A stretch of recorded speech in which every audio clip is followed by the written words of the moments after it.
रायगड जिल्ह्यातील ताम्हिणी महामार्गावरील प्रसिद्ध देवकुंड धबधब्यावर 2 पर्यटकांचा बुडून मृत्यू झाल्याची दुर्दैवी घटना घडली आहे। मिळालेल्या माहितीनुसार 21 पर्यटकांचा एक गट 12 जुलै रोजी सायंकाळी सुमारे 4 वाजण्याच्या सुमारास देवकुंड धबधब्याजवळ गेला होता। यावेळी गटातील 2 तरुणांचा पाण्यात बुडून मृत्यू झाला। मृतांची नावे विष्णू ढोक वय अंदाजे 22 वर्ष, मूळ राहणार हिंगोली, सध्या चाकण पुणे, आणि गोपाल राठोड वय अंदाजे 23 वर्ष, मूळ राहणार नांदेड, सध्या चाकण पुणे अशी आहेत। घटनेची माहिती मिळताच शेलार मामा रेस्क्यू टीम घटनास्थळी दाखल झाली। त्यांनी शोध मोहीम राबवून दोन्ही तरुणांचे मृतदेह बाहेर काढले।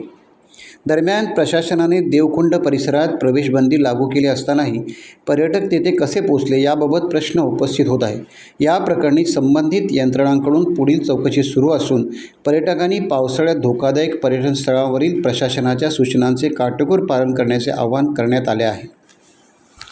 टाइम्स डिजिटलला लाईक करा, शेअर करा, सबस्क्राईब करा आणि बेल आयकॉन दाबायला विसरू नका। Times digital.